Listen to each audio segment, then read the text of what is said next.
Hi guys, welcome to the shake lips. ये बोल के शुरू करते हैं कि if you don't know yourself you are not ready for love. कैसे? अगर तुम्हें खुद के बारे में ही नहीं पता कि तुम्हें क्या चाहिए तो तुम गलत सिग्नल्स भेजोगे, गलत लोग अट्रैक्ट करोगे और गलत इंसान के साथ कमिटेड हो जाओगे। एक रिलेशनशिप के 3 पिलर्स होते हैं बहुत important: love, connection and trust. हम एक एक करके इसके बारे में, इन 3 पिलर्स के बारे में बात करने वाले हैं। तो अगर आप कमिटेड हो, एक रिलेशनशिप में हो या फिर आने वाले हो, या फिर अभी सिंगल हो बट तुम एक लॉन्ग लास्टिंग रिलेशनशिप ढूंढ रहे हो, तो ये पॉडकास्ट तुम्हारे लिए है।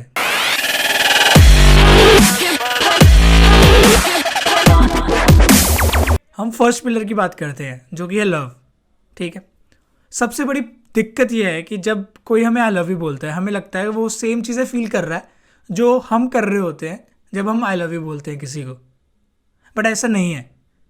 लव की डेफिनेशन हर बंदे की अलग होती है।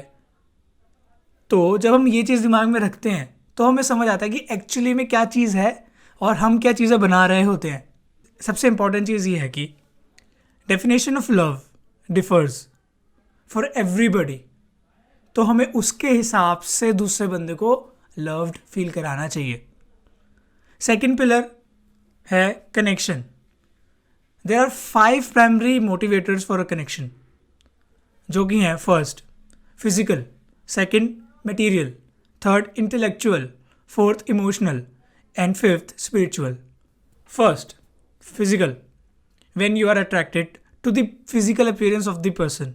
Second, material, when you are attracted to the achievements of the person. Third, intellectual, when you are attracted to the intellect of the person. Fourth, when you love the way they understand your emotions behind your words. And fifth, spiritual. In simple words, you love how they complement your day to day life. इसमें से अगर तुम्हें एक long lasting relationship चाहिए तो सबसे important चीज़ जो है कनेक्शंस, वो लास्ट 2 हैं: इमोशनल एंड स्पिरिचुअल। अगर ये 2 चीज़ें नहीं हैं और आगे जाके जब हार्ड टाइम्स आते हैं रिलेशनशिप में और ये चीज़ें नहीं हैं तो वो चीज़ नहीं हैंडल कर पाएगी रिलेशनशिप। कोई इमोशंस ही नहीं समझ पाएगा, पीछे के कॉम्प्लीमेंट ही नहीं कर पाएगा लाइफ के तुम्हारे। पहले 3 चीज़ें ठीक है अगर तुम्हें कैजुअल रिलेशनशिप में जाना है तो physical, material, intellect, go for it. But अगर सीरियस रिलेशनशिप देख रहे हो तो ये 2 चीज़ें होनी ज़रूरी हैं। बट इसका मतलब ये नहीं है कि अभी रिलेशनशिप में अगर ये चीज़ें नहीं हैं तो रिलेशनशिप से चले जाओ, छोड़ दो, ब्रेकअप कर लो। नहीं, try to build it. Trust is the third pillar. सबसे पहली बात, ट्रस्ट इज़ अर्नड। ऐसा ही किसी को भी नहीं देना चाहिए। और ट्रस्ट के स्टेजेस होती हैं 4। एक तो होता है न्यूट्रल ट्रस्ट, दूसरा होता है कॉन्ट्रैक्चुअल ट्रस्ट, तीसरा होता है म्यूचुअल ट्रस्ट और फोर्थ होता है प्योर ट्रस्ट। हम एग्जाम्पल से समझते हैं क्या है। न्यूट्रल ट्रस्ट वो होता है जब हम किसी अननोन से बात करते हैं और वो तुम्हें उनका नाम बताता है, हम मान लेते हैं कि वो सच बोल रहा है।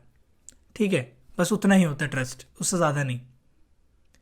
सेकंड, कॉन्ट्रैक्चुअल ट्रस्ट, जहाँ पे एक कॉन्ट्रैक्ट टाइप्स होता है, जैसे कि उसने बोला डिनर के पैसे मैंने पे करे हैं और वो कह रहा है कि मैं तेरे को बाद में दे दूंगा, तो वो दे देगा। That is trust, contractual trust. Mutual trust, जहाँ पे वर्बल कॉन्ट्रैक्ट ख़त्म हो जाता है, एक वो लेवल आ जाता है जब ट्रस्ट का, कि अगर उसने वर्बली नहीं बोला ये, फिर भी वो कर देगा, हमें पता है कि वो कर देगा। ठीक है। और जो फोर्थ है प्योर ट्रस्ट, वहाँ होता है कि हाँ, हमें पता है कि चाहे जो मर्जी हो जाए वो बंदा हमारे साथ हमेशा खड़ा रहेगा। ठीक है। तो ये जो ट्रस्ट के स्टेजेस होते हैं, neutral, contractual, mutual and pure, ये धीरे धीरे धीरे धीरे करके बढ़ते हैं और ज़रूरी नहीं है कि हो जाए पूरे और बड़े ही। तो हमें किसी को भी जस्ट ऐसी ट्रस्ट नहीं देना चाहिए और हमें सोचना चाहिए कि कौन से लेवल पे अभी हम हैं लोग। ठीक है। उसके हिसाब से अपनी एक्सपेक्टेशंस रखनी चाहिए ताकि कोई दिक्कत ना आए। Always remember, trust is earned. अब 3 पिलर्स की तो बात कर ली हमने, लव, कनेक्शन एंड ट्रस्ट, एक रिलेशनशिप। बट रिलेशनशिप्स भी 3 तरीके की होती हैं। एक, parent child, second child parent and third जहाँ पे दोनों इक्वल होते हैं। तो फर्स्ट वाली जहाँ पे तुम पेरेंट हो और दूसरा पर्सन चाइल्ड है, वहाँ पे वो भी लॉन्ग टर्म अच्छी नहीं होती, और जहाँ पे तुम चाइल्ड और दूसरा पर्सन पेरेंट है वो भी लॉन्ग टर्म नहीं चलती ज़्यादा। थर्ड, जहाँ पे दोनों इक्वल हैं वो ही एम करनी चाहिए एक लॉन्ग लास्टिंग रिलेशनशिप के लिए। कैसे? जब तुम पेरेंट हो तो तुम सारे डिसीजंस ले रहे हो, उसके इमोशनल डिसीजंस, तुम उसे गाइड कर रहे हो हर चीज़ के लिए, और वो हर बंदा हमेशा नहीं कर सकता, ठीक है? एग्जॉस्ट हो जाते हैं सब, फिर वो इंटरेस्ट लूज़ करने लग जाते हैं।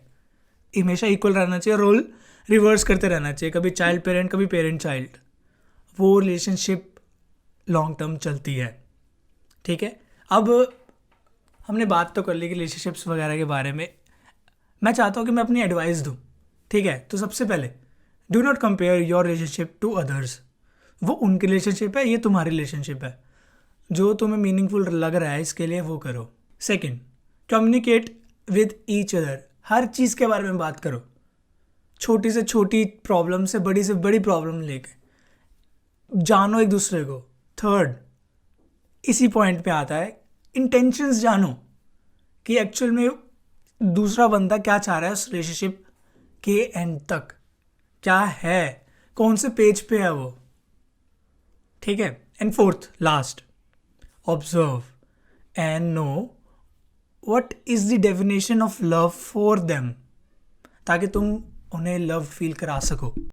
अगर पसंद आई हो ये इन्फॉर्मेशन और कहीं हेल्प करे ये, तो जाके सब्सक्राइब कर दो, turn on the bell notification, like the video and comment. Thank you so much. Don't forget to share it. Thank you. Bye.